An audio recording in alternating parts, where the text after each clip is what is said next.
எப்படி இருக்கும்னு பாக்குறீங்களா? வாங்களேன்.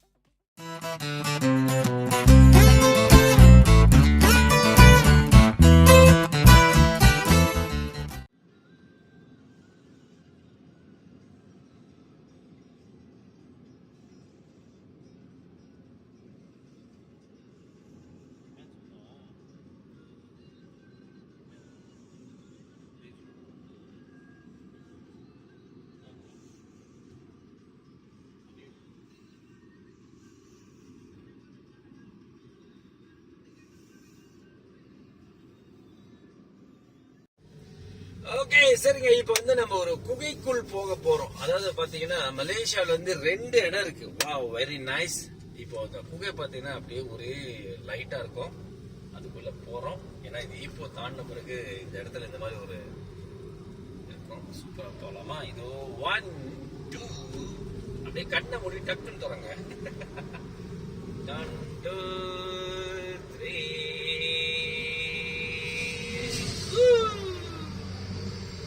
How? எப்படி? ஓகே, இதே மாதிரி பாத்தீங்கன்னா பஹாங் மாநிலத்திலும் இதே மாதிரி ஒரு குகை இருக்கு. அதுல வந்து அதுவும் இதே மாதிரி தான் இருக்கும். இங்கேயும் இதே மாதிரி ஒரு குகை. இந்த டிராவல் பண்ணும்போது இந்த ஒரு விஷயம் வந்து வெரி நைஸ், நல்லா இருக்கும். நல்லா ஒரு வித்தியாசத்தை கொடுக்கும் டிராவல் பண்ணும்பொழுது. வாவ்,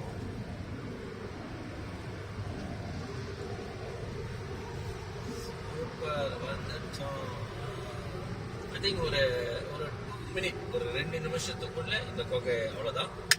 மறுபடியும் வெளிச்சத்துக்கு வந்துட்டோம். இந்த டிராவல் நீங்க பினாங் கடாக் போகும்பொழுது இந்த குகையை நிச்சயமா நீங்க எல்லாரும் பார்த்துட்டு போயிருக்கீங்க. வந்தவங்க எல்லாருக்கும் தெரியும் இங்க ஒரு குகை இருக்குன்னு. வராதவங்களுக்கு இது ஒரு புதுசா இருக்கும்.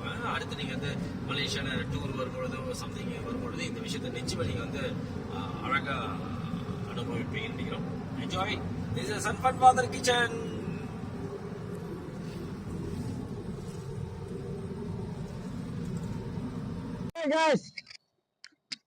இந்த இடத்த நல்லா பாருங்க. வாவ், நல்லா இருக்குல்ல? Very nice. ஒரு இயற்கையை பார்க்கலாம். இப்ப நம்ம ஒரு குகையில இருந்து வந்தோம் இல்லையா? குகையில இருந்து அப்படியே வந்து இறங்கின உடனே திடீர்னு ஒரு சத்தம். இப்ப ஒரு சத்தம் கேக்குது பாத்தீங்களா? அது வந்து நினைக்கிறேன் ஒரு குருவி கூட்டமா ஏதோ கத்திக்கிட்டு இருக்கு போல. பூச்சி சவுண்ட் மாதிரியே இருக்கு. அது ஏதோ பூச்சி சம்திங், அது என்னன்னு தெரியல. ஆனா இந்த சத்தம் என்ன ஆச்சுன்னா, நம்ம நினைச்சிட்டு நம்ம கார்ல தான் ஏதோ பிரச்சனை சொல்லிட்டு நாங்க காரை நிப்பாட்டிட்டோம். ஆனா இறங்கி பார்க்கும்போது தெரியுது இது கார்ல இருந்து சத்தம் வரல, அதாவது ஏதோ பறவைகள் கத்திக்கிட்டு இருக்குன்னு. அதனால டக்குன்னு இறங்கி என்னதான் பார்த்தோம். அதே வகையில இந்த இயற்கை அப்படியே பாருங்களேன், செம்மையா இருக்கு. வாவ், அன்வரும் வெரி நைஸ். டிராவல் பண்ணும்போது ஜாலியா டிராவல் பண்ணோம், செம்மையா இருக்கு.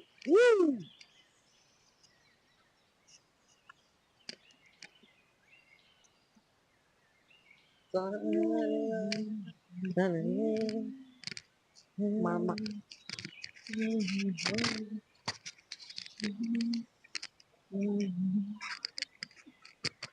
நீங்க மலேசியாவுக்கு டூர் வந்தாலும் சரி, நிறைய பேர் இந்த இடத்துக்கு வந்திருக்க மாட்டீங்க. சில பேர் வந்திருப்பீங்க, சில பேர் பார்த்திருப்பீங்க. தெரியாதவங்க இந்த மாதிரி வந்தீங்கன்னா அந்த குகை தாண்டி இறங்கின பிறகு இந்த இடத்துல கார் பார்க்கிங் பண்ணி இந்த மாதிரி என்ஜாய் பண்ணிட்டு போலாம்.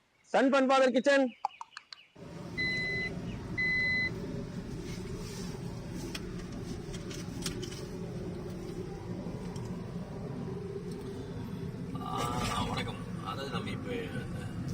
சாலை நீங்க பார்த்துருப்பீங்க. இந்த சாலை வந்து பாத்தீங்கன்னா இப்போ நம்ம ஹைவேஸ்ல இருந்து இறங்கின பிறகு நம்ம போக வேண்டிய இடத்துக்கு போயிட்டு இருக்கோம். இது ஒரு கம்பவுண்ட் பாதை அப்படின்னு சொல்லலாம். நல்லா இருக்கணும். போற பாதையில பாத்தீங்கன்னா நிறைய இந்தியர்கள் ஆலயம், அதுக்கப்புறம் சீனர்கள் ஆலயம், முஸ்லீமோடைய மஸ்ஜித், இந்த மாதிரி நிறைய விஷயங்கள் பார்த்தோம். அது நிறைய தோட்டப்புறங்கள் இங்க இருக்கு. நிறைய தோட்டப்புறங்களை பார்த்துட்டே போறோம், நல்லா இருக்கு. பட் அடுத்த எபிசோட்ல வாய்ப்பு இருந்துச்சுன்னா இது மாதிரி தோட்டப்புறங்கள் எல்லாம் போயிட்டு எல்லாரையும் சந்திச்சுட்டு ஒரு எபிசோட் போடணும் இருக்கு. இங்க வந்த பிறகுதான் இந்த ஐடியாவே நமக்கு தோணுது. இந்த பாதையை நீங்க பாக்குறதுக்காக தான் இந்த பதிவை நாங்க பண்றோம். பாருங்க, அப்படியே இந்த வியூஸ் நல்லா இருக்கு. நிறைய பேர் கெடாக்கு வந்தவங்களுக்கு எல்லாம் தெரியும். கெடாக்கு வந்தவங்க இந்த பாதையில போனவங்களுக்கு எல்லாம் தெரியாது. சில பேருக்கு தெரியாது. எல்லாருமே ஹைவேஸ்ல இருந்து நேரா பிணையம் போயிருவோம், லங்காவி போயிருவோம். இந்த மாதிரி வேலை வந்து வர்றவங்க குறைவா இருக்கும். அதனாலதான் இந்த பதிவு பாருங்க, நல்லா இருக்கு.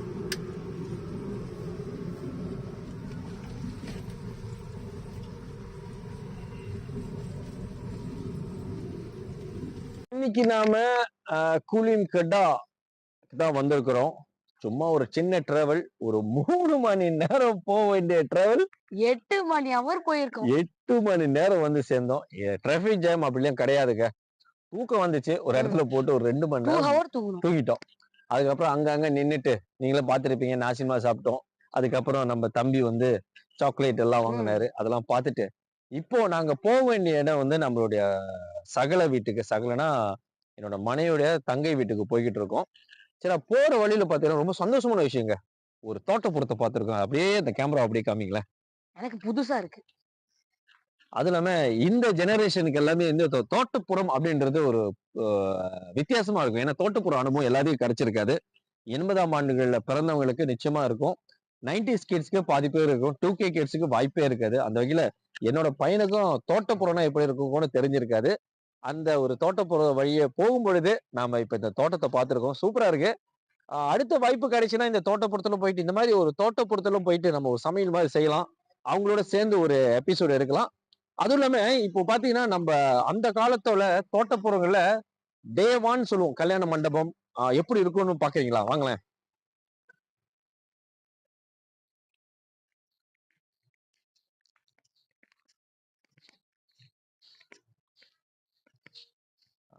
பாருங்க இதெல்லாம் வந்து யாருக்குமே கிடைக்காத ஒரு அனுபவங்க. நம்மலாம் சிட்டில இருக்கிறோம், வேலை செய்றோம். இதுதாங்க. இன்னமும் இந்த தோட்டப்புறத்துல இந்த மண்டபம் இருக்கு. செம்மையா இருக்குல்ல?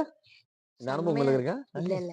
பாத்தீங்கன்னா, கண்டிப்பா இல்ல. இது பழைய மண்டபமா இருந்தாலும், இது பாருங்க இவ்வளவு அழகா கட்டியிருக்காங்க. இதுல தான் நிகழ்ச்சிலாம் நடக்கும் போல, திருவிழா நடக்கும் பொழுது. அந்த வகையில இன்னைக்கு எங்களுக்கு இந்த ஒரு எபிசோட்ல குளோசிங்ல நமக்கு இந்த மாதிரி ஒரு பாயிண்ட் கிடைச்சிருக்கு. அதனால சந்தோஷமா இருக்கும். இது நம்மளுடைய Sun Fun The Father Kitchen. kitchen. இந்த எபிசோட் இன்னையோட இல்ல. இந்த எபிசோட் கட் பண்ண போறோம். கட் பண்ண போறோம். அடுத்த பதிவுல மறக்காம பாருங்க. அதுக்கு பதிலா நீங்க என்ன பண்ணணும் அப்படின்னு நம்ம நிகழ்ச்சியை சப்ஸ்கிரைப் பண்ணணும், ஷேர் பண்ணணும், கமெண்ட் பண்ணுங்க. இது நம்மளுடைய சன் ஃபன் ஃபாதர் கிச்சன்.